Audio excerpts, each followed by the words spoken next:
여러분 안녕하십니까. 경제 현장 오늘 고광철입니다. 오늘의 주요 뉴스 전해드리겠습니다.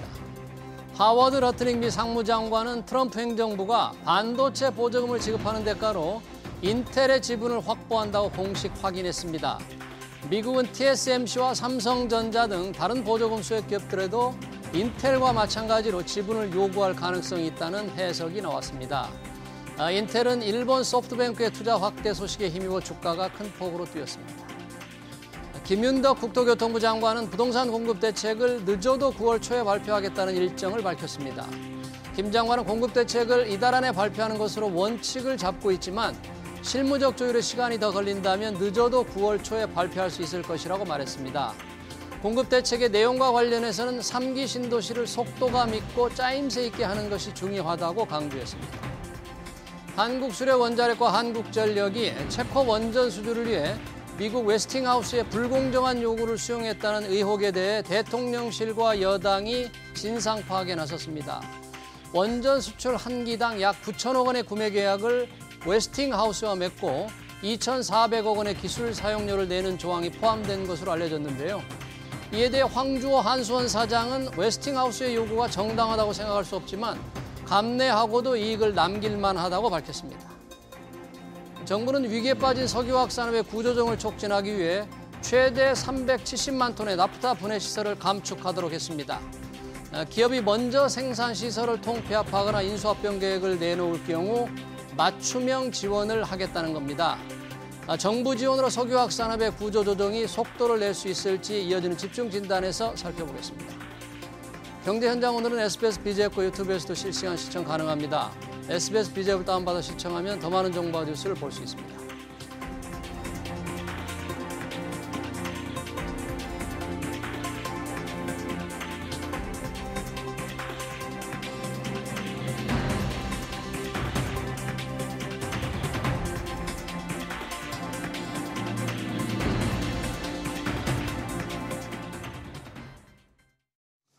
네, 여수산업단지의 간판기업 여천 NCC가 부도위기에 빠지면서 석유화학 산업의 구조조정이 태풍의 눈으로 부상했습니다.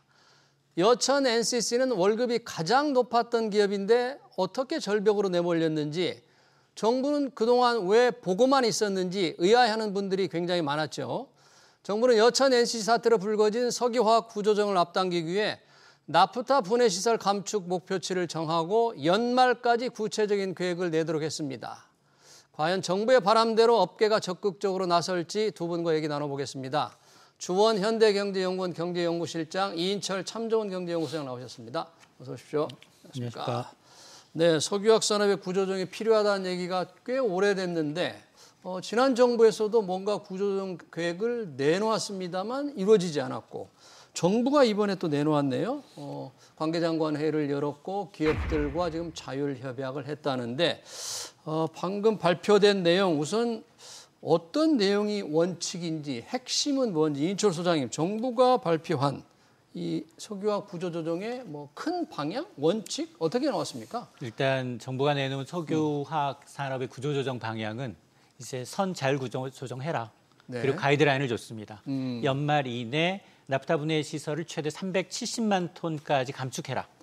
예. 그러면서 이제 고부가 가치 제품으로 전환하고 자구안을 연말까지 내면 그걸 평가한 이후에 정부의 이 금융이나 세제 규제 하나가 될 수 있다라는 후 정책 인센티브에 이제 초점을 맞춘 것으로 보이는데요. 이 NCC 나프타 분해 시설 최대 370만 톤은 지금 업계 1위인 LG화학이 여수 NCC가 약 230만 톤입니다. 그러니까 공장 하나를 2개 정도, 네. 공장 하나를 이제 통폐합하거나 없애야 된다는 얘기거든요. 상당히 좀 강도 높은 구조조정을 자율적으로 행하고, 그리고 네. 지금 범용 제품의 비중이 워낙 높으니 이걸 고부가 가치 제품으로 전환할지에 대한 큰 그림을 그리고 오면 연말까지 자구안을 마련한 이 10대 예. 석유화학 이 회사에 대해서는 정부가 뭐 금융이라든가 네. 세제라든가 규제 완화 지원에 나서겠다라는 게 핵심입니다. 네. 최대 370만 톤이면은 지금 생산 능력의 25%, 목표대로 이루어진다면 꽤 강도 높다고 했는데, 이 정도 만약에 25% 감축이 되면 나머지는 좀 살아갈 수 있다, 정부 이렇게 판단하는 모양이죠. 정부는 그렇게 생각을 하고 있는데요. 예. 지금 석유화학 업계의 사정을 보면 예. 지금 우리 석유화학 업계라고 하면 사실 이제 업스트림, 그러니까 우리가 뭐 모든 산업에 보면 업스트림이 있고 다운스트림이 있는데 업스트림은 이제 우리 나프타 분해 시설을 통해서 에틸렌하고 프로필렌 같은 어떻게 보면 기초적인 석유화학 제품을 만드는 이거는 전 세계로 보면 많은 나라들이 할 수 있거든요. 네. 네. 딱 떠오르는 나라가 중국이잖아요. 중국 제일 많죠. 제일 잘할 수 있는 게 사실 중국입니다. 생산 비용을 확 낮출 수 있는 데가 중국이니까. 그러니까 이게 우리 이제 석유화학 사사라 그러죠. 뭐 LG화학, 롯데케미칼, 뭐 하나솔루션, 뭐 금호석유화학 이런데 우리 대기업들이 다 발을 담그고 있고요. 그렇죠. 우리 그 업스트림 공정이 거의 대부분이고요. 롯데케미칼 같은 경우는 다운스트림이 거의 없는 걸로 제가 알고 있어요. 그래서 이 NCC를 이 정도 줄인다고 해서 석유화학 업계가 다시 반등의 모멘텀은 저는 만드는 건 불가능하다고 생각합니다. 아예 산업 구조 자체가 좀 스마트해지고 하이테크 쪽으로 넘어가야 돼요. 그게 사실 이제 정부 뭐 지원 얘기 쪽에서도 뭐 약간 얘기가 있지만 R&D가 사실 이게 받쳐줘야 되는데 R&D가 우리 석유화학 업계를 보면 R&D 쪽은 지금 완전히 거의 황폐화되다시피 했거든요. 우리 석유화학 업계. 그러니까 몇 년 동안 지금 우리 석유화학 기업들 보면 버티는데 급급했어요. 그래서 단순히 NCC 그 것만 줄인다고 우리 석유화학 업계가 살아난다? 저는 개인적으로 그렇게 보진 않습니다. 그래요. 지금 목표 줄이기로 한 목표가 370만 톤도 적은 게 아닌데 큰 공장 하나를 문을 닫아야 된다는데 그 방향이 말씀하신 설비 감축과 이제 고부가 스페셜티, 뭐 고부가 특화 제품으로 전환하는 원칙 하나, 두 번째가 재무 건전성 확보 하나, 그 다음이 지역 경제 고용 영향 최소화인데 이것도 상당히 구조 개편 방향에 쉽지 않겠어요. 재무 건전성 확보라 그러면 대주주가 돈을 좀 대라 그런 얘기인가요? 사실은 이제 우리나라 이 석유화학 산업에 굉장히 위기 경고등이 먼저 울렸음에도 불구하고 사실은 대부분이 10대 계열사를 갖고 있습니다. 그렇죠. 대주주가 이제 지원을 해주면서 정확하게 롯데그룹의 이제 핵심 캐심카우였던 롯데케미칼이 어려우니까 이제 이 그룹의 상징이라고 하는 롯데월드 타워까지 담보로 제공할 정도로 사정이 안 좋았거든요. 그러니까 석유화학 산업의 위기가 계열사로 전이되는 걸 좀 막아보자라는 식으로 그동안은 십시일반 돈을 모아왔는데 이게 밑빠진 독에 물붓기라는 겁니다. 3년 연속 지금 계속 적자이기 때문에 사실 그러면 사실 상장 폐지 요건에 해당하거든요. 자, 그러다 보니까 지금 뭐 앞서 얘기했습니다만 1, 2년 새 그룹들이 안 한 건 아니에요. 공장을 멈췄고 매각하거나 계열사를 매각하거나 자금확보에 혈안을 했지만 그럼에도 불구하고 워낙에 범용 제품에 대해서는 중국과 그리고 중동까지 사우드까지 이제 가세하다 보니 원가 경쟁력이 안 된 겁니다. 그러다 이제 글로벌 이제 이 공급분 자체가 수요를 초과하는 상황이 닥치니까 뭐 중국의 경우에는 계속해서 이제 이 정부 재정을 바탕으로 해서 생산 능력을 늘리고 있는 상황인데 그동안 이제 국내 석유화학계 이제 수익원이 뭐냐라고 하면 우리는 원유를 사다가 정제합니다. 그렇죠. 거기다가 이제 NCC라는 나프타 분해 시설을 들려서 나프타를 얻어요. 거기다가 에틸렌을 얻어서 에틸렌이라는 이 소자를 가지고서 여러 가지 뭐 플라스틱이라든가 비닐이라든가 뭐 자동차 전자 부품까지 만드는 구조였는데 여기에 이제 국내 내수용도 있지만 이 만든 제품에 거의 절반 가까이는 대중국 수출용이었습니다. 우리가 중국에 수출 많이 했잖아요. 맞습니다. 네. 그럼에도 불구하고 지금 중국이 굉장히 빠른 속도로 이제 생산량을 늘리다 보니 여기에다가 이제 원유를 직접 뽑아 생산할 수 있는 사우디까지 가세하다 보니 원가 경쟁력에서 밀리고 있는 겁니다. 지금 보면 이제 아마 이 여천 NCC의 경우에는 지금 하나와 이제 DL이 50대 50 이제 출자를 해서 이미 뭐 이번에 임시 변통으로 2천억 달러는 막았습니다만 그럼에도 불구하고 3공장은 지금 여전히 공장 가동이 중단된 상황이고 추가로 또 수혈이 더 필요한 상황인데 서로 지금 내탁 공방을 하고 있는 상황이거든요. 그러네요. 그래서 이렇게 지금 공급 과잉인 상황을 막기 위해서는 좀 중단해야 되는데 가동률도 좋지는 않아요.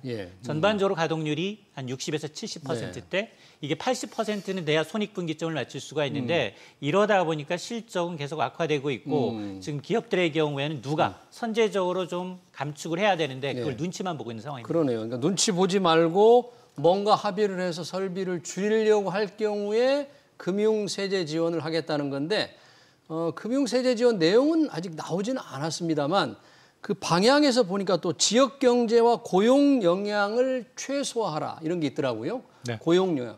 설비 감축을 하면 고용 감축이 자연스럽게 이어지는데 고용을 줄이지 못하게 한다.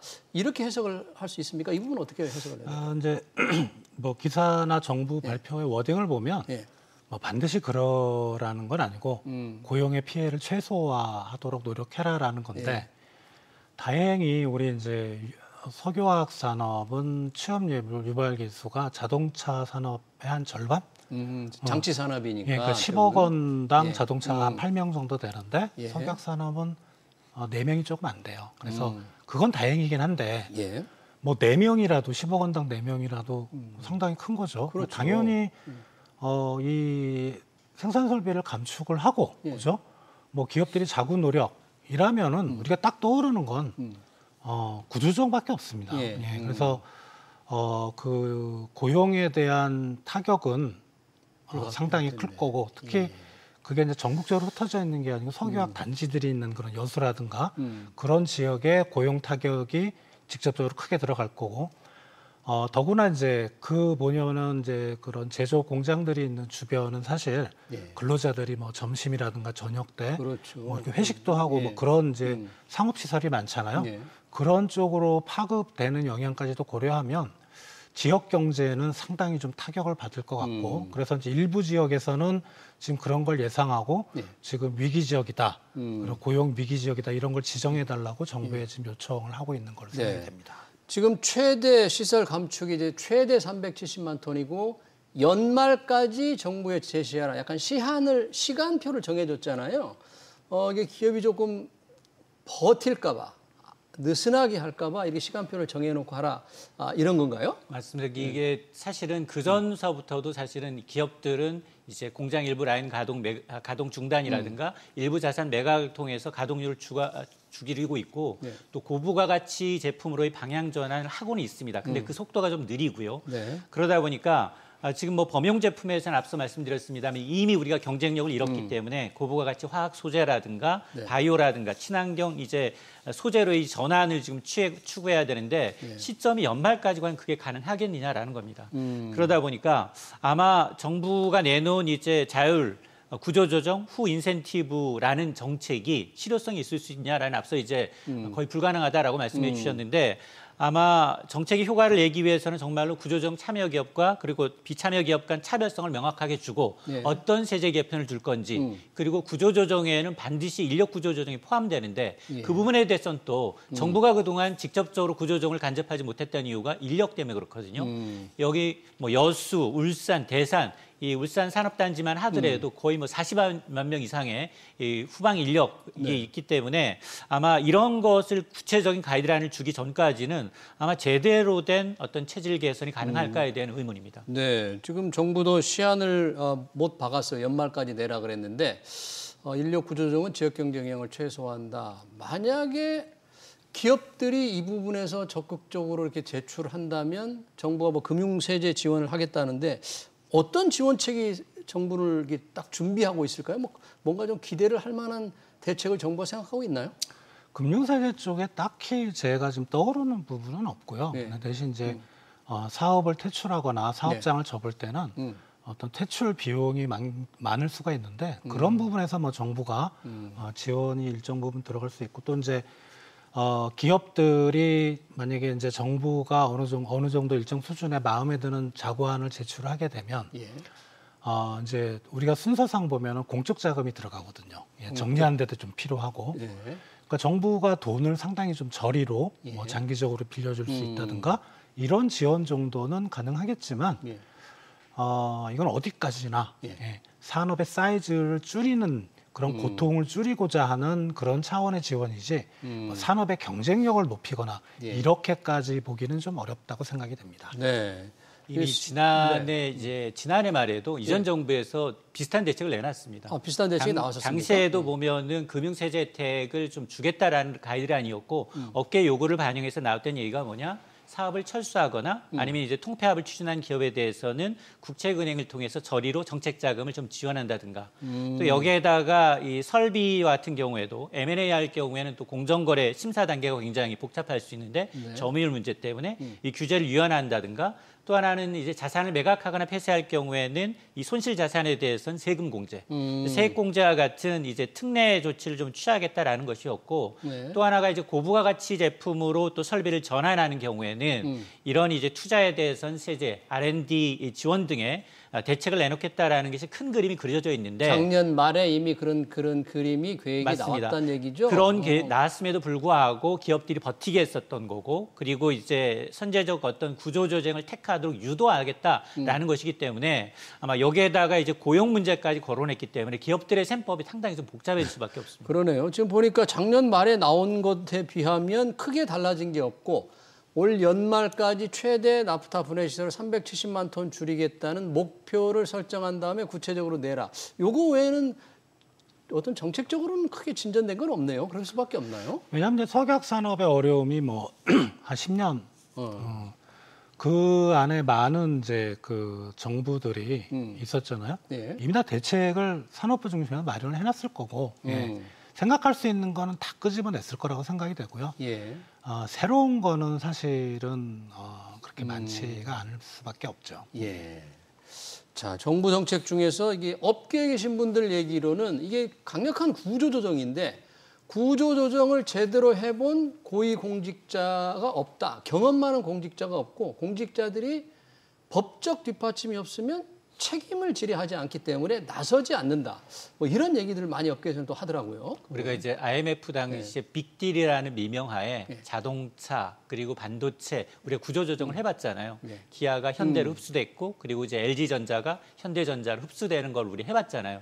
근데 굉장히 강도 높은 구조조정이고 인력뿐만 아니라 통폐합 시설 이게 어떤 이제 대기업의 자산 이제 사이즈가 좀 달라지는 부분이 있거든요. 자 그러다 보니까 여기에는 특히나 이제 국내 석유화학 기업들뿐만이 아니라 그런 대형 어떤 제조업에 대한 M&A는 국내 시장을 노리는 게 아니라 해외 매출 비중이 높기 때문에 전략적으로 이런 M&A를 통해서 상대 경쟁 국가에 대해서 반독점 허가를 맡아야 합니다. 그건 굉장히 유능하고 그런 일을 해본 이제 공정거래를 해본 이제 규제를 해본 이제 당국자들이 있어야 되는데 그런 사람들이 지금 자꾸 이제 사라지다 보니 현실적으로 이거 M&A를 한다 할 경우에 과연 이걸 국내뿐 아니라 국외에서 이제 반독점법에 의해서 이걸 풀어줄 수 있는 사람들이 있겠느냐 이 부분에 대한 우려가 있는 겁니다. 네, 오늘 보니까 산자부 장관 김정관 산업부 장관 아니면 지금이 아니면 안 된다 이런 절박한 심정으로 기업들이 사업 재편에 적극 나서달라고 했어요.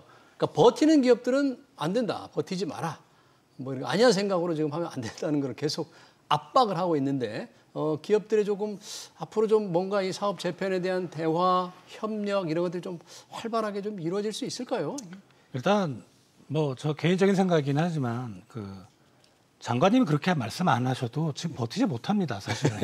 너무 어렵기 때문에. 상황이 워낙 안 좋으니까. 그러니까 올해 2분기 주요 석유화학 기업 그 실적을 보면 2분기 롯데케미칼이 2,500억 마이너스 영업 손실이 LG가 얘네들이 이제 석유화학 파트가 또 따로 있어요. 그 안에 뭐 토탈로 해서 석유화학 산업이 아니고 걔네가 한 마이너스 900억, 하나솔루션 케미칼 부분이 한 마이너스 500억.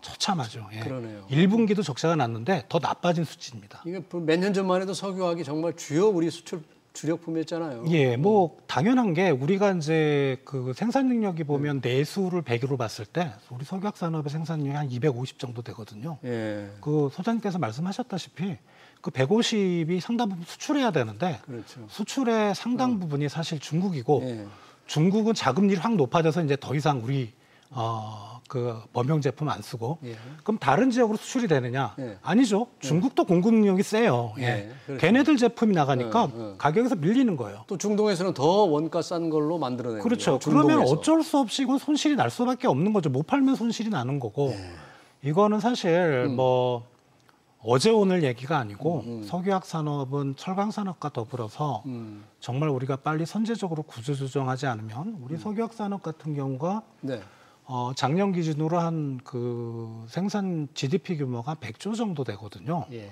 그러니까 우리가 전체 GDP가 한 2,400조 정도 되니까 예. 대략 한 5% 정도를 차지하는 거죠. 이게 작은 그렇죠. 비중이 아닙니다. 그렇죠. 이게 휘청거리면 국가 경제 전체가 흔들릴 수가 있으니까 뭐 산업부 입장에서는 빨리 구조조정을 했으면 하는 이제 그런 바람인 것 같습니다. 그러니까요. 구조조정 필요성이 늘 전문가들이 많은 지적을 했습니다만 여러 가지 이유, 기업들의 버티기도 있고 정부가 나서지도 않으면서 지지부진하게 좀 미뤄져 왔는데 아까 잠깐 언급을 해주셨는데 구조조정 차원에서는 늘 얘기되는 게 이제 뭐 합작법을 세운다거나 M&A를 할 때 회사들 간에 서로 시설을 협의를 해야 되잖아. 이게 공정거래 이슈가 많이 제기돼서 중간에 무산되는 경우가 있고 공정이 담합 우려를 좀 한다 그래요. 근데 공정위에서 그런 것들을 좀 선제적으로 뭔가 길을 좀 열어줘야 되는 건 아닙니까? 맞습니다. 이게 사실은 사업 구조 조정에 꼭 필요한 건 통합. 그리고 금요 경제를 세워야 되거든요. 우리가 이제 범용 제품으로 안 되고 지금 협회가 용역을 의뢰해서 우리 석유화학 산업의 현재 미래 그리고 어떻게 가야 될지 용역을 의뢰해 봤더니 보스턴 컨설팅은 아마 이런 상태로 3년이 지나면 현재 50% 석유화학 기업이 문을 닫을 것이다라는 보고서를 내놨고요. 오늘 아마 370만 통 이제 이 NCC 감축 목표도 이런 컨설팅을 바탕으로 현재 시설의 한 25%를 감축하라라는 가이드라인을 준 거거든요. 자, 그렇다면 공급 과잉의 저편이라는 건 어차피 통합입니다. 산업 생태계를 유지하기 위해서는 이게 경쟁 제한이 아닌 어떤 공익 목적을 갖고 있는 만큼 일률적인 공정거래의 잣대가 아니라 좀 유연하게 할 필요가 있다라는 겁니다. 합병하게 되면 일시적으로 점유율이 높아지거든요. 이렇게 되면 이제 상대 국가 내지는 국내에서는 반독점법으로 소송을 당할 수 있습니다. 그러다 보니 이렇게 일시적으로 높아진다 하더라도 설비를 줄이거나 고용을 유지한다. 이런 공익적 조건이 좀 부과하는 미리 설정된 어떤 가이드라인이 있다면 이런 걸 좀 예외적으로 허용하는 것도 좀 필요하고요. 무엇보다 전문가가 필요해요. 전문가가. 맞습니다. 이거 왜냐하면 글로벌 기업들이기 때문에 이 기업들이 이제 우리가 수출하는 기업의 이제 똑같은 경쟁 업체의 경쟁을 저해하지 않는다라는 걸 우리 자구 노력으로 인한 M&A고 통합 폐합이라는 걸 설명할 수 있어야 되는데 그런 이제 이 다국적 기업 결합에 관련된 심사를 하거나 이제 반독점 당국을 상대할 수 있는 전문가들이 좀 많아 있어야 합니다. 네, 오늘 이 석유화 구조조정 개편 관련해서 구체적으로 나오지는 않았습니다만 우리 같은 경우는 원유를 수입해다가 이게 나프타를 가지고 분해해서 에틸렌을 만들기 때문에 원재료가 뻔하다 이거예요. 그리고 다른 원가 절감이 안 돼서 늘 요구하는 게 전기료 부담이 너무 크다. 그동안 사실 산업용 전기료가 많이 올랐잖아요. 근데 이제 이런 부분들이 정부가 전기료 감면 같은 걸 지원책으로 내놓을 수 있을지는 조금 미지수입니다만 어떻습니까? 업계에서는 비단 석유화학 업계 요구만은 아닐 것 같아요. 전기료 부담. 중국 대비 우리 전기료가 비쌉니다. 최근에 때문에. 좀 많이 좀 올랐기 때문에 예. 가정용은 거의 그대로인데 근데 사실 뭐 중국 대비도 그렇지만은 다른 우리 선진국과 비교하면 엄청 싼 편이거든요. 산업용도 그렇죠. 여전히. 네. 다만 이제 전기료를 내려주면 업계한테는 상당히 좀 도움은 되겠는데 사실 그 그 생산 비용에서 전기료가 차지하는 비중이 저는 아주 클 것 같지는 않거든요. 큰 회사들은 뭐 중소기업들은 꽤 부담이 큰 중소기업들은 당연히 뭐 부담이 크겠지만 그래서 물론 뭐 우리 제조업 전반적으로는 그런 경쟁력 차원에서 지금은 사실 이제 품질이나 이런 경쟁력보다는 이 트럼프가 한번 시장을 해집는 바람에 가격 경쟁력이 상당히 좀 중요해졌어요. 관세도 있고 하다 보니까. 그래서 전기료 부분에서는 정부가 꼭 뭐 석유화학 산업뿐만 아니고 우리 제조업 전반의 경쟁력을 높이는 차원에서 한번 좀 고려를 해봐야 되겠는데 우리 한 1, 2년 전만 해도 우리 그 적자 문제로 우리 한전 난리가 났지 않습니까? 그렇죠. 그러니까 한전이 적자를 떠안으면 되긴 하는데 그럼 또 여론은 나빠질 겁니다. 그래서 그런 부분을 좀 생각을 해서 그리고 이제 신재생 에너지가 어떻게 보면 지금 정부의 그 에너지 산업 재편의 방향인데 결국은 전기료는 비싸질 수밖에 없거든요. 원가가 비싸잖아요. 그렇죠. 신재생 에너지 경우에는. 그래서 그런 우리 중장기적인 에너지 수급 계획까지 좀 고려를 해서 저도 지금 딱히 방안은 없습니다. 뚜렷한 방안은 없는데 좀 지혜들을 모아야 될 걸로 그렇게 생각이 됩니다. 네. 이번 이제 구체적인 감축 계획이 현실화될 경우에 지역 경제에 미치는 영향을 잠깐 언급해 주셨지만 정부도 이 부분에 대해서 이제 고용 위기다. 지역에서 차지하는 비중이 워낙 크기 때문에 이 부분에 대해서 뭔가 정부도 좀 선제적으로 준비를 좀 해야 될 것 같습니다. 실제 감축이 이루어질 경우에 그 지역 경제가 받는 영향은 정말 상상을 초월하기가 어려울 것 같아요. 맞습니다. 실제로 지금 보면 대부분 뭐 여수산업단지나 울산이나 대산의 경우에는 공장 가동률이 낮아지면서 네. 노동자들 해고가 일정 부분 일어나고 있습니다. 그럼에도 불구하고 이제 이 전체 생산량이 25%를 감축하게 된다면 그만큼 뒤따라서 인력은 좀 줄어들 수밖에 없는 구조거든요. 그럼 이걸 어떻게 할 것인가? 이 인력을 다른 업종으로 전환을 시키든 아니면 또 하나 더 규모를 좀 키워서 이제 이 정부가 어떤 이제 또 하나의 대책을 마련하든 어떤 지역 경제에서 이제 이런 산업단지가 차지하는 비중이 워낙 높다 보니까 특히나 이제 석유화만의 문제가 아니라 지금 뭐 중국이 저가 공세로 내세우면서 우리가 위협에 빠져 있는 뭐 철강도 마찬가지고요, 조선도 마찬가지고 태양광, 배터리, 뭐 디스플레이. 하물며 지금은 반도체까지도 사실은 범용 제품의 경우는 중국이 상당 부분 따라한 부분이 있습니다. 그러면 이게 구조적인 문제거든요. 굉장히 이제 지금까지 했던 첨단 우리가 이제 캐시카우라 알았던 제조업이 우리가 계속 잠식당하면서 우리 그 인력마저도 굉장히 지금 타격을 받고 있는 상황인 걸 감안하게 되면 이번 구조조정이 그냥 10대 그룹의 자율적인 구조조정으로 놔둘 게 아니라 과거처럼 정부 주도의 과감한 구조조정을 통해서 가이드라인을 주고 그리고 그거에 이제 합당한지 따르는지 안 따르는지에 따른 이제 당근과 채찍을 명확하게 지시하면서 가야 될 필요가 있습니다. 네, 이 중국발 정말 저가 공세로 결국 석유화학 산업이 절벽에 몰렸는데 아까 잠깐 언급을 하셨는데 석유화학만이 아니죠. 중국의 물량 공세, 중국의 압박에서 지금 영향을 받는 게 그 다음에 뭐 철강이 가장 큰가요? 피해가 어떻습니까? 철강은 지금 이중고죠. 지금 미국 관세 50% 미국 관세 말도 안 되는 50% 관세를 두들겨 맞았고요. 예. 네. 그러니까 철강 산업의 그 조광 생산량이라는 걸 기준으로 이제 마켓쉐어를 보는데요. 이게 조광이라면 이제 우리 뭐 그 텔레비전에서 보셨듯이 뭐 포스코나 이런 현대제철에서 빨간물 나오잖아요. 센물 나오는 거. 그게 그냥 1차적으로 식혀진 거. 그 조광이라고. 그러니까 완전히 원시적인 형태의 조광인데 그게 2024년 기준으로 중국 마켓쉐어가 53%입니다. 네. 예, 걔네들이. 그 중국 시장이 아니고 중국 기업들이 커버하는 용량이. 우리나라는 3%밖에 안 돼요.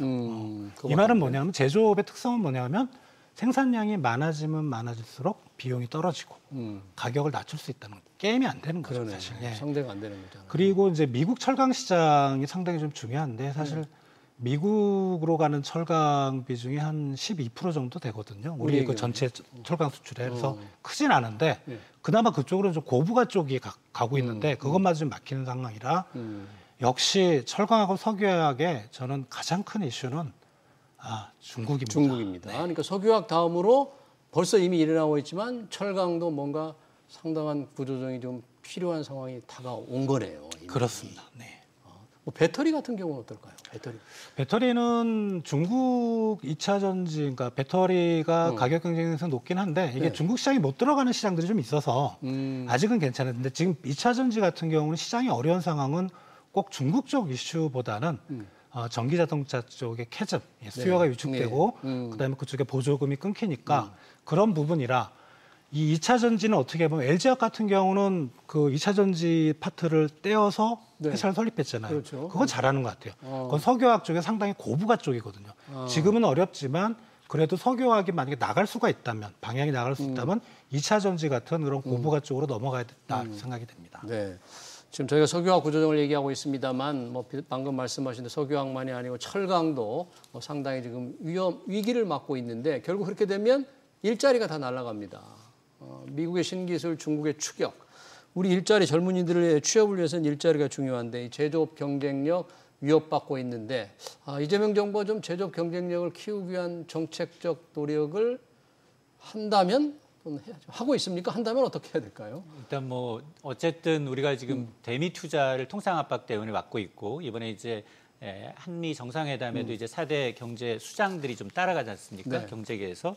자, 이렇게 되면 사실은 최첨단 산업은 정말 말씀하셨던 것처럼 미국이 주도하고 있고 거기다 자체 공급망을 확보하기 위해서 전 세계 기업이 미국으로 향할 수밖에 없는 상황이고 거기다 뭐 3,500억 뭐 4,500억 에너지까지 포함하게 되면 이런 이제 목돈이 들어간다는 얘기는 그동안에도 사실은 뭐 대미 투자가 굉장히 많았거든요. 바이든 정부에서도. 그런데 지금 추가로 해야 된다는 얘기는 우리 제조업의 공동화 현상이 나타난다는 겁니다.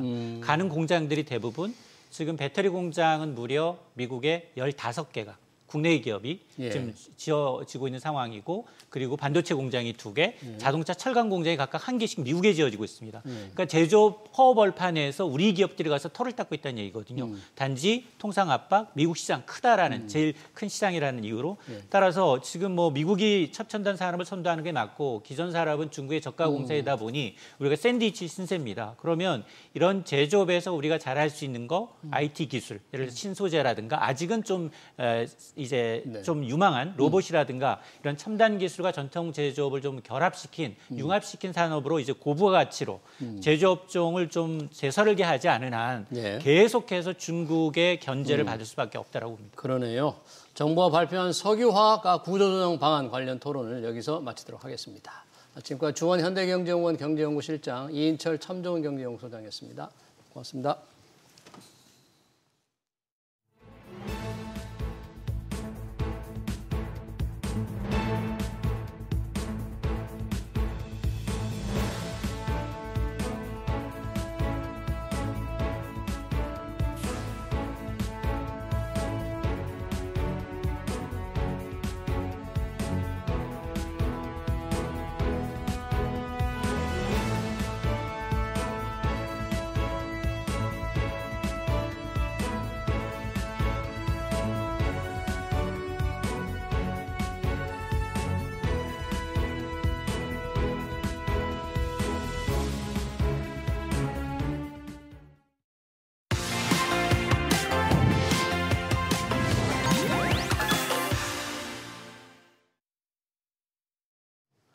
네, 국내 비만 치료제 시장에서 독주하던 노보노디스크의 위고비가 강력한 도전자를 맞게 됐습니다. 글로벌 처방 1위에 오른 일라이 릴리의 마운자로가 오늘부터 국내 유통되면서 내일부터 의료기관 처방이 시작되는데요. 국내 비만 치료제 시장에 어떤 변화가 생길지 정윤택 제약산업전략연구원 원장 모시고 얘기 들어보겠습니다. 원장님 어서 오십시오. 네, 안녕하세요. 네. 자, 비만 치료제 위고비가 우리 시장에서는 정말 점유율이 거의 60-70% 되는데, 자, 일라이 릴리의 마운자로가 이제 들어온다면서요. 마운자로가 뭐 성능이 좀 낮다 이런 연구 결과가 나온다는데 마운자로 위고비 어떻게 비교가 되나요? 네, 그 마운자로는 이제 일라이 릴리가 이제 출시 개발했는데요. 그 노보노디스크와 마찬가지로 일라이 릴리도 태생이 1920년대 이제 그 인슐린을 세계 최초로 허가를 받았습니다. 뭐 이렇게 그 심혈관 계통에 아주 강한 그런 회사였다라고 보고요. 예. 그걸 바탕으로 이제 당뇨병 치료제였거든요. 마운자로 자체도. 근데 그걸 이제 비만 치료제 위고비랑 똑같은 패턴을 갖고 이제 개발해 왔습니다. 네. 특히 일라이 같은 경우에는 이제 과거에 뭐 행복한 약이라고 하는 프로작 그 우울증 치료제 그 개발하는 회사고요. 네. 지금은 이제 세계 최초 시총 1위인 회사로 급부상했죠. 네. 옛날에 존슨앤존슨이 이제 쭉 지켜왔던 거를 일약 그 비만 치료제로 세계 1위인 그 기업으로 도약을 했습니다. 그렇군요. 지금 위고비가 지금까지의 이제 세계 강자로서 비만 치료제 역할을 해 왔는데 말씀처럼 이제 마운자로 이게 이제 상표가 이제 해외에서는 원래 그 마운자로가 당뇨병 치료제 원래가 당뇨병 브랜드 이름이 해외에서는 잭 바운더로 이제 그 비만 치료제는 브랜드명이 틀립니다. 그런데 우리나라에서는 마운자로가 이제 비만 당뇨 동일하게 통용되는 그런 브랜드다 이렇게 이해하시면 될 것 같고요. 임상적으로 72주 이렇게 좀 비교한 그 임상 자료를 보니까 72주 처방에 처방을 비교해 보니까 위고비가 한 13% 정도 그리고 또 마운자로가 20% 정도 한 6.5%가 실질적으로 이제 그 체중 감량 효과가 우수하다 이렇게 체중 감량 효과가 효과가 우수하다 이렇게 72주면 한 1년 6개월 정도는 계속 먹은 이후에 체중 감량을 지금 조사한 거네요. 네, 맞습니다. 네, 뭐 그렇게 해서 어쨌든 지금 현재로서는 그 마운자로가 임상학적으로는 조금 우수하다 이렇게 알려져 있습니다. 그럼 체중을 감량하는 뭐라고 그럽니까? 기제라 그럽니까? 방식이 마운자로 위고비가 조금 원리가 좀 다른가요? 이렇게 효과가 좀 있다. 이게 이제 메커니즘이 이제 사실은 똑같이 GLP-1이라는 기본 타겟으로 하고 있는데요. 예. 이렇게 위고비 같은 경우에는 GLP-1만 타겟으로 하는 소위 포만감을 느끼게 해서 이렇게 비만에 대한 그 효과를 나타내는데 마운자는 거기 플러스 알파 해가지고 GIP라는 어떤 타겟을 기반으로 해서 인슐린을 활성화시키고 그 지방을 갖다가 조절할 인자라고 합니다. 이제 그러면서 지방을 좀 소위편으로 태운다. 뭐 이런 식으로 해서 조금 효과가 우수한 걸로 나타나고 있고요. 네. 이제 다만 이제 그 부작용 측면에서 모두 이제 아주 경미하긴 하지만 위장장애가 있고 위장장애. 그 마운자르가 약간씩 이제 구토라든가 설사 뭐 비중이 좀 높았다는데 크게 임상학적으로는 크게 이제 뭐 부작용이 심하다 이렇게 할 정도는 아닌 것 같고요. 뭐 그런 정도로 지금 현재로서는 좀 알려져 있습니다. 그럼 두 가지 위고비와 마운자로의 처방 대상은 다 똑같습니까? 지금 우선은 이제 소위 그 BMI라고 이제 체지방 지수 있잖아요. 30을 기준으로 해서 처방하는 것으로 되어 있습니다. 그렇군요. 그런데 글로벌 비만 우리 시장에는 이제 마운자로가 처음 들어오지만 글로벌 비만약 시장에서는 지금 마운자로가 1등이라면서요. 시장 점유율이 언제 그렇게 올라갔는지 추세가 어때요? 올 2분기 기준으로만 하더라도 지금 현재 전 세계 미국을 포함해서 마운자로가 한 60% 정도 마켓을 차지하고 있다라고 하고요. 최근 이제 어떤 분기 매출만 보더라도 마운자로가 4조 7천억 원 정도, 그 다음에 위고비가 4조 2천억 원, 뭐 이미 이제 역전이 돼 있는 상태고요. 시장도 점점 마운자로가 확대되는 추세를 보이고 있습니다. 노보노디스크가 뭔가 좀 위기를 맞는다 이렇게 표현을 할 수 있나요? 위고비의 판매량이 마운자로한테 지금 뺏겼으니까 일단 네, 맞습니다. 굉장히 기업으로서는 어려운 거잖아요, 저래 되면. 그래서 이제 최근에 주가를 보더라도 거의 60, 70%까지 최고점에서 마이너스를 나타나더라고요. 매출이라든가 아니면 뭐 순이익 뭐 이런 측면에서 크게 변화가 없음에도 불구하고 소위 말해서 미래에 대한 가치 측면에서 아마 영향을 받는 것 같습니다. 근데 다만 이제 최근에 미국 FDA에서 허가된 게 위고비가 또 다른 적응증, 뭐 약물 재창출이라고 하는데요. 지방 간에 또 신약으로 승인을 받았습니다. 위고비가? 네네. 그래서 그래서 그런 계기로 해서 또 주가가 약간 반등을 하는 상태인데 아무래도 뭐 노보노디스크가 워낙 혁신 기업이고 그리고 또 계속해서 뭐 먹는 약이라든가 이런 대체제를 개발하고 있는 측면이 있기 때문에 현재는 좀 그런 위기가 있지만 아마도 이 워낙 또 혁신 기업이기 때문에 새로운 어떤 대체 신약이라든가 어떤 약물을 바탕으로 극복하지 않을까 이렇게 그래요? 개인적인 그렇게 생각합니다. 마운자로의 위협적인 시장 기물 확대로 주가가 노보노디스크 많이 떨어졌지만 우리 바이오 투자자들은 여전히 그 제약회사 주식을 좀 많이 사고 있는데 상당히 좀 뭔가 새로운 또 기회가 있을 수도 있겠다 이렇게 좀 보시네요. 그러면 지금 이제 위고비 시장 우리 국내 시장은 1등에서 마운자로가 들어왔는데 가격 사실 이제 일주일에 한 번 주사 맞는 거죠 이게. 그래서 뭐 보통 4주 처방, 4주 패키지로 해서 가격이 어떻게 돼요? 그럼? 가격이 이제 위고비는 이제 처음에 동일하게 5종류의 용량이 있거든요. 이제 동일 용량이 다른 거에 대해 가격 동일하게 37만 원 정도 공급가가 그렇게 돼 있고 실적으로 병원, 의원 뭐 이런 쪽에서 이제 처방되는 거는 아무래도 비급여다 보니까 50만 원에서 60만 원대 이렇게 비용을 지불하고 처방을 받는 걸로 되어 있습니다.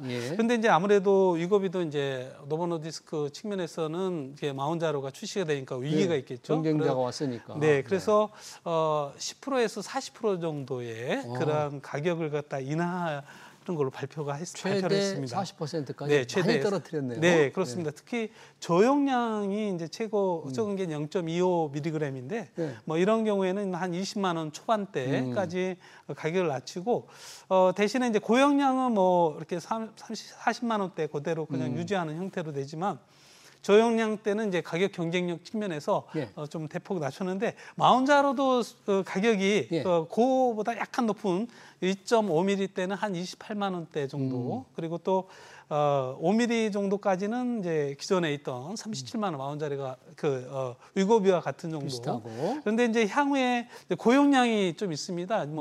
지금 보면은 7.5나 10mg은 한 50만 원대 이상. 네. 아무래도 이제 의원 쪽에서 병원 쪽에서 처방받으면 상당히 거기에 플러스 알파된 가격을 지불하고 이제 처방을 받아야 되지 않을까 뭐 이렇게 생각할 수 있을 것 같습니다. 이 위고비가 이제 마운자로가 유통이 되면 환자로서는 의사가 처방해 준 거를 그냥 따르는 수밖에 없잖아요. 그렇습니다. 선택을 할 수 있는 건 아닙니까? 그렇죠. 이거는 선택할 수가 없는 마운자로냐 거죠. 위고비냐 혹시 환자가 그거는 마운자로 하겠다. 글쎄요, 이거는 이제 처방이기 처방이니까 때문에 그 의사 선생님이 이제 판단을 해야 되겠지만은 아무래도 이제 환자가 또 요구를 한다라고 하면은 뭐 의사분께서도 십시일반 또 약간 영향을 받지 않을까 뭐 이런 생각이 들긴 합니다. 네. 이제 비급여지만 가격을 그래서 한번 보고 어떨지 환자가 따져볼 수도 있겠네요.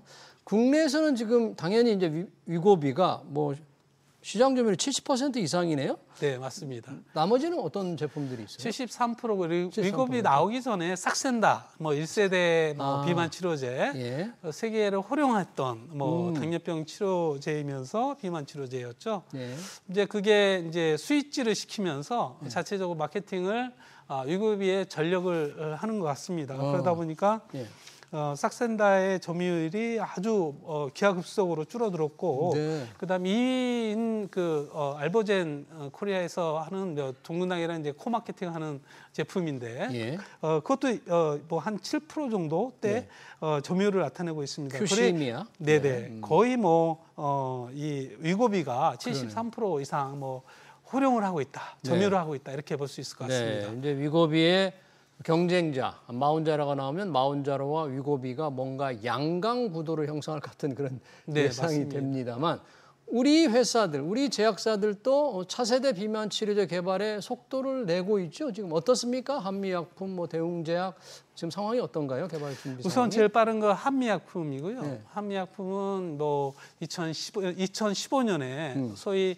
자체 레스커버리라는 기술을 바탕으로 산업피해 당뇨병 치료제 대규모 라이센스 아웃을 했던 거 혹시 기억할지 모르겠지만은 이제 그게 이제 중간에 회수가 됐거든요. 그런데 그럼에도 불구하고 이제 그 약물을 똑같이 GLP-1 계통의 타겟이었거든요. 그래서 지금 이제 지속적으로 임상을 해서 올 9월에 임상 3상을 완료를 합니다. 그래서 지금 회사에서는 목표가 2026년 하반기에 목표를 하고 있는데 지금 보면 아까 이제 그 잭 파운더 소위 말해서 마운자로가 보면은 이제 그 2중 타겟을 가졌다라고 말씀을 드렸잖아요. 지금 한미약품은 이제 3중 타겟을 바탕으로 글루코간이라는 또 하나의 그 에딩하는 그런 기전을 갖는 약물을 개발하고 있고요. 아무래도 이제 비만 치료제가 이제 그 비만 치료하다 보면은 이거 체지방 감소뿐만 아니라 근육 감소, 근육 감소가 또 부작용이거든요. 근데 그런 부분도 상당히 또 개선을 하는 것으로 되어 있습니다. 그래서 지금 보면 어쨌든 한미약품이 가장 앞서서 2026년 하반기 정도는 출시하지 않을까 뭐 이렇게 예측을 하고 있고요. 그 외에도 이제 대웅제약이 아무래도 이렇게 마이크로 니들 아무래도 주사제다 보니까 환자들 입장에서는 이제 그 고충이라든가 이런 게 있지 않습니까? 그래서 투약의 편리성을 가미한 그 마이크로 니들을 적용한 그런 약물을 또 개발하고 있고요. 그다음에 일동제약은 아무래도 이제 주사제보다는 또 먹는 약이 또 효과적이지 않겠습니까? 먹는 약을 개발을 하고 있는데 현재 임상 1상 중에 있고요. 그다음에 이제 동아 ST가 이제 메티비아라는 이제 자회사를 바탕으로 임상 1상에 이제 2단계의 임상 중에 있습니다. 그 외에도 대원제약이라든가 기타 여러 회사들이 이쪽 비만 치료제와 관련된 그런 신약들을 개발을 하고 있다 이렇게 볼 수 있을 것 같습니다. 국내 비만 치료제 시장도 꽤 크고 글로벌 비만 치료제 시장은 워낙 크니까 우리도 치료제 시장 규모가 꽤 지금 많이 큰 거죠, 우리나라도. 위고비가 와가지고 그 전보다 사실은 시장이 아주 크지는 않았는데 위고비의 영향에서 그런지 분기가 거의 1,000억 가까이 늘어났어요. 그러면 1년 다니면 4,000억까지. 그런데 마운자로가 들어오면 아마도 그게 있는 일정한 시장에서 늘어난 게 아마 풍선 효과가 분명히 있을 거라는 생각이 들고요. 그래서 기존에 있던 총 시장보다 상당히 늘어나는 추세가 되지 않을까라는 생각이 듭니다. 네, 그러네요. 자, 이 비만 치료제 얘기를 했습니다만은 지금 제약바이오 시장에서 가장 큰 관심사가 트럼프 대통령의 미국 내 약값 인하 정책입니다. 약값 안 내리면 최대 3배까지 내려라 이렇게 압박을 하고 있는데 이게 우리 국내 미국 제약사, 우리 국내 제약사들에 좀 어떤 영향을 미치고 있나요, 이게? 올 5월 달에요. 네. 그 트럼프 대통령이 행정명령을 발표를 했어요. 네. 뭐냐면 이제 최혜국 가격 정책이다라고 이렇게 발표를 했는데 이 최혜국 가격 정책이라고 하면 미국의 GDP 대비 한 60% 되는 선진국에서의 약값 정도의 최저 가격으로 미국 가격도 맞추겠다. 그렇게 해라라는 행정명령이거든요. 가격을 내려라 그렇게. 네, 맞습니다. 그러면 지금 보면은 미국이 전 세계에서 한 40% 가까이 전 세계 시장을 차지하고 있고 약값도 상당히 높은 소위 말해서 혁신의 가치를 인정을 해주고 있거든요. 근데 그런 거를 완전 리모델링 하는 거죠. 지금까지의 그런 비용에 대한 원인들을 이렇게 파악을 해보면 이런 이제 약값을 높게 책정하는 거와 그다음에 이제 PBM이라고 이제 의약품 중간 도매상이 있습니다. 그래서 마진을 또 많이 취한다. 그래서 두 가지 기준을 통해서 약값을 내려라. 대신에 관세를 통해서 약값이 일어나는 만큼 뭐랄까 이제 해외에서 약값을 더 높게 받아라. 뭐 이런 얘기입니다. 해외에서? 그거를 리밸런싱이라는 표현을 쓰던데요. 그렇게 해서 보전을 해라라는 것이죠. 근데 그 얘기는 즉시 뭐 다른 나라에서 약값에 대한 인상을 압박할 수밖에 없는 그런 측면들이 분명히 있을 거고요.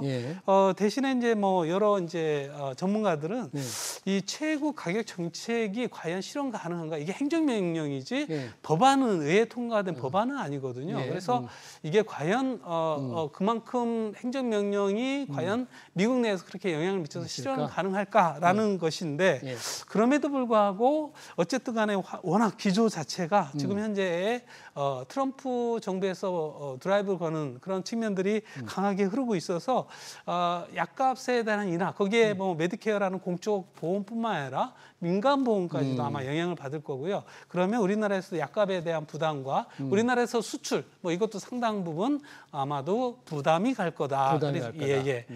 그런 상황일 것 같습니다. 그래서 뭐 그런 부분들이 지금 보면 우리나라도 아주 좋은 시그널이던데요. 미국이 이제 기존에 보면 한 15위, 13위 수출 대상국이었어요. 미국에서 볼 때. 근데 최근에 보면 관세 영향으로 우리가 조금 반사의 이득을 얻은 것 같아요. 우리가? 10대 교육국으로 우뚝 섰습니다. 물론 이제 우리나라에서 수출과 수입은 1위 국가가 미국인데 우리도 그만큼 미국에 수출을 많이 하고 있다는 얘기거든요. 그래서 그런 영향들이 좀 있을 것 같다는 생각이 들고요. 뭐 이런 측면들이 우리 기업의 이제 CDMO 회사라든가 신약 회사들 또 바이오시밀러에 대해서 과연 어떻게 할 건가 또 기초가 주목되고 있습니다. 뭐 그 부분에 관세라든가 가격에 대한 이슈 트럼프 일기 때는 그거를 제외를 시켰거든요. 저가 약에 대해서 과연 어떻게 이루어질 건가 이게 우리가 좀 지켜봐야 할 이슈이지 않을까라는 생각이 그래서 듭니다. 미국에 뭐 직접 생산 공장을 많이 지으려고 하는 제약사들 좀 늘어나고 있는 거죠, 여러 가지. 네, 맞습니다. 소위 리시어링, 그래서 미국으로 들어와라. 그래서 미국에 생산화해서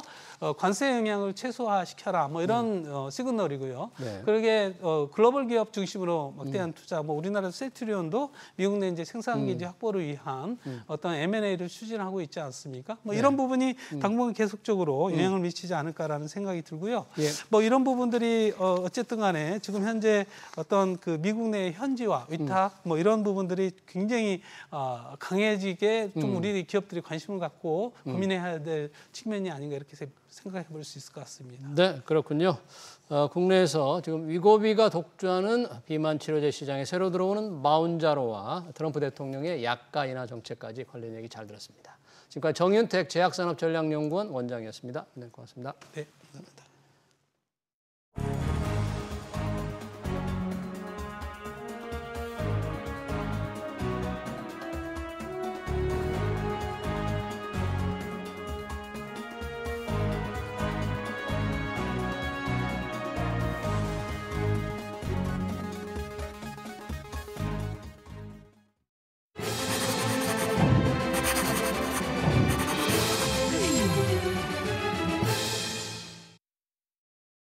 네, 여수산업단지 안에 여천 NCC가 부도위기에 이르는 과정은 석유화학 산업의 쇠락을 적나라하게 보여줬습니다. 먼저 포기할 수 없는 기업의 생리, 그리고 책임을 지지 않으려는 공무원들의 안이한 자세로 구조조정이 늦어지면서 위기가 심화됐죠. 뒤늦게 정부가 나섰습니다. 기업들의 자발적인 설비 감축과 M&A 등의 지원을 하겠다는 거죠. 좀 더 강한 드라이브를 걸었으면 합니다. 기업들의 이기주의와 정부의 무능으로 사업 재편이 더 늦어지면 지역 경제가 입을 피해는 상상하기 어렵습니다. SBS 비즈 경제 현장을 여기서 마치겠습니다. 시청해주신 여러분 고맙습니다.